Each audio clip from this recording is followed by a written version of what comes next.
Hello বন্ধুরা, চলে এসেছি গঙ্গার পাড়ে। আর আমাদের নৈহাটি ফেরিঘাট দেখো কত ভিড়, বাপরে বাপ কত ভিড়। তার মধ্যে রোদ্দুর 11টা বাজে এখন। ছোটো ছেলেকে নিয়ে চলে আসলাম নীল ষষ্ঠীর স্নান করতে। আর ছেলেকে বললাম তুই ব্যাগটা ধর, আমি একটু স্নান করে আসি। তা যাই হোক, গামছাটা নিয়ে এগোচ্ছি। ওরে বাপরে বাপ, দেখছি কি ভাটা পড়ে গেছে। তাই এই নোংরা ঘোলা জলে, তার মধ্যে আমি সাঁতারও একটা আগে করেছি, এখন আর করি না, ভীষণ ভয় লাগে। কত দূরে গিয়ে স্নান, আমি বললাম এখানে স্নান করবো না, চলে আসলাম পাশের ঘাটে। সেখানেও জল আছে কিন্তু নুড়িতে ভর্তি। দেখো মনে হয় বান আসছে, ছেলেগুলো ওই নিয়ে নামছে, ওই কী বলে এটাকে, গাড়ির ওই টায়ারগুলো নিয়ে। যাই হোক, পাশে দিদিরা ছিল, ওদের সামনে দাঁড়িয়ে ভালো করে স্নান করে নিলাম। ছোটোবেলায় যে হারে পুকুরে স্নান করছি সেটা তো এখন হয়ে ওঠে না। তাই গঙ্গায় যখনই আসি মনের আনন্দে একটু ডুবিয়ে নিই। ছেলে বলছে মা ওঠো ওঠো, আমি বলছি দাঁড়া তো আমি স্নান করে নিই ভালো করে। যাই হোক, বাবা নদীতে এত ভর্তি না, পা টিপে টিপে হাঁটতে হচ্ছে। শামুক আছে, ছোট ছোট শামুকগুলো রয়েছে, বড্ড অসুবিধা হয়, পায়ের তলায় পড়লে ক্যাচ করে কেটে যাবে। যাই হোক, পড়েছি। একদম স্নান কমপ্লিট হয়ে গেছে। নতুন শাড়ি সায়া ব্লাউজ নিয়ে গিয়েছিলাম, ওখানে ঘর ছিল, সেরে নিয়ে মানে জামা কাপড়গুলো ছাড়লাম, ছেড়ে নিয়ে নতুন সব বস্ত্রগুলো পরে নিলাম, নিয়ে এবার চলে এসেছি ফেরিঘাটে। মানে যেখানে ফার্স্টে গিয়েছিলাম সেখানেই আবার আসলাম। সেখানে চড়কের পুজো তো হচ্ছে, আর বিশেষ করে এই নীল ষষ্ঠী হচ্ছে চৈত্র মাসের চড়ক পুজো। এই পাটেতেই জল দিতে হয়। ছোটোতে মাকেও দেখেছি এই পাটে জল দেয়, শাশুড়ি মাও এই পাটেতেই জল দেয়, শিব ঠাকুরকেও দেয়, কিন্তু এই পাটেতে আগে দেয়। তো যাই হোক, আমার শ্বশুরবাড়ি আবার 6 রকম ফল দেওয়ার নিয়ম, সঙ্গে আবার একটা ভর্তুকি। যাই হোক, সবই দিয়েছি, 6 রকম ফলের সাথে একটা ভর্তুকিও দিয়ে দিয়েছি। আকন্দের মালাটাও নিয়ে আসলাম, চড়ক ঠাকুরকে পরিয়ে দিলাম।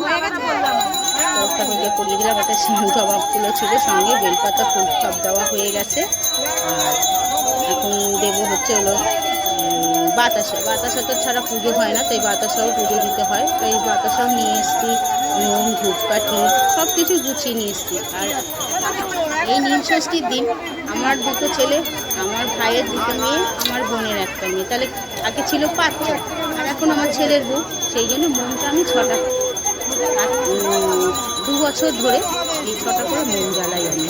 কারণ হচ্ছে কি, আমার 6টা ছেলে মেয়ে, 2টো ছেলে 4টে মেয়ে, তাই ওদের নামে মন ধরাই। আর ঘিয়ের প্রদীপটা যে আমি সন্ধ্যাবেলা দিই সেটা আমি ছেলেদের নামেই দিই, কিন্তু মনটা আমি 6 জনের নামে এখন ধরাই। আগে 5 জনের নামে ধরাতাম, এখন 6 জনের নামে ধরাই। যাই হোক, মনটা এখন ধরাবো। এই দেখো দেখো কেমন সারি সারি করে বসে আছে চড়ক ঠাকুর এই গঙ্গার পাড়ে। আর ছোটোবেলায় তো আমার মা যেখানে থাকে সেখানে নীলের পাট আছে, ঠাকুরকে বরণ করে নিলাম, নিয়ে আবার সূর্যদেবকেও নমস্কার করে নিলাম। মানে সূর্যদেব ছাড়া কোনো কাজই পূর্ণ হয় না, তাই সূর্যদেবকেও খোলা আকাশের নিচে করলে সূর্যদেবকে তোমাকে অনুসরণ করতেই হবে, তাই সূর্যদেবকেও বরণ করে নিলাম। নেওয়ার পরে এবার ওই ধূপকাঠি ধরাবো, ধূপকাঠি দিয়েও ঠাকুরকে আরতি করে নেব, মোম ধূপকাঠি সব কিছু দিয়ে। আর ছেলে বলছে মা তাড়াতাড়ি করো, ছেলে আবার এক জায়গায় যাবে। তো যাই হোক, পরিপূর্ণ পুজো হয়ে গেছে। এবার ঠাকুরমশাইকে দক্ষিণা দিলাম, আর দক্ষিণা ঠাকুরমশাই আমাকে আশীর্বাদ করছে। আর দক্ষিণা ছাড়া তো পরিপূর্ণতা পুজো হয় না। যাই হোক, সব কাজ সেরে মানে গঙ্গার পরে সব কাজ হয়ে গেছে। হওয়ার পরে এবার বাড়ির পথে আসলাম। আর আমাদের এখানকার নৈহাটি বড় মাছ চূড়া ওই দেখো, তাই ভাবলাম দর্শককে একটু দেখাই। আমি তো মাকে দেখলাম বাইরের থেকে, ভেতরে তো যাওয়া সম্ভব নয়। এবার আস্তে আস্তে এই দেখো আবার চড়কের সঙ্গে দেখা হয়ে গেল। এই যে নীলের পাট যাচ্ছে, গঙ্গায় যাচ্ছে নীলের পাটকে স্নান করানোর জন্য, সঙ্গে সন্ন্যাসীরা যাচ্ছে। ওইখানকার পাট শেষ করে চলে আসলাম শিব মন্দিরে। আর শিব মন্দিরে এসে অঞ্জলি দেবো না, এটা কখনো হয়? অঞ্জলি না দিলে কোনো পুজো যেন পরিপূর্ণতা হয় না, এই অঞ্জলি দিতেই হবে। তাই এসে দেখছি ভালোই ভিড় আছে, মায়েরা সব বসে পুজো করছে। তাই ওদের মধ্যে আমি ঢুকতে পারলাম না, আমি দাঁড়িয়ে রয়েছি আর মশার সাথে একটু কথা বলছি, আর ওরা অঞ্জলি দিচ্ছে। এবার ওদের দেওয়ার পরে আমি বসে পড়লাম। সাইডে আমার আরও মারা রয়েছে, তাই আমার চেনাশোনাই ব্রাহ্মণ, ও আমার বাড়িতে লক্ষ্মী পুজো নানান পুজো করে, সরস্বতী পুজো কার্তিক পুজো সব পুজোই এই মানে এরা করে, মা ভাগ্নে মিলেই করে। তাই বললো কাকু মামি তুমি এসেছো? বললো হ্যাঁ রে বাবা, একটু অঞ্জলি দিয়ে যাই, বলে বসো। তারপর অঞ্জলি দিতে বসে পড়লাম। আর অঞ্জলি না দিলে না, সত্যি কথা বলতে কি যে কোনো পুজোই মনে হয় কমপ্লিট হয়নি। ঠাকুরমশাই ওই যে দু চারটে মন্ত্র বলবে, আর ওই মন্ত্র পাঠ করে নমস্কার করবো, এটাই যেন একটা আলাদা ব্যাপার। তো যাই হোক, পরিপূর্ণতা হয়ে গেছে অঞ্জলি আমার শিব ঠাকুর পুজো মোটামুটি কমপ্লিট। আর তা বলে গঙ্গা জল আর ডাবের জল ছিল, বললো আমি ঢেলে দাও, তাই শিবের মাথায় ঢেলে দিলাম। খুব আনন্দ হয়েছে, মানে রাস্তার কাজটা পুরো কমপ্লিট করেই বাড়িতে ঢুকতে পারলাম। কারণ পুজোটা কমপ্লিট না করতে পারলে মনে হতো কি অঞ্জলিটা দেয়নি, ভালো করে পুজোটা করতে পেরেছি তো। আর চড়কের ওখানে তো ওরা তো আর সন্ন্যাসরা তো আর ওই ওদের যা মন তো তাই বলে, তাই শান্তির জল দিয়ে পরিপূর্ণতা করে দিল। আমি ঠাকুরকে প্রণাম করলাম, করে এবার বাড়ির পথে যাব। তাই বললাম বাবা এবার বাড়ির পথে যাই, কারণ হচ্ছে আমার ঘরের ঠাকুরও যায়, তোমরা জানো আমার ঘরে অনেকগুলো ঠাকুর আছে। আবার একটা হনুমানজিকে পেতেছি।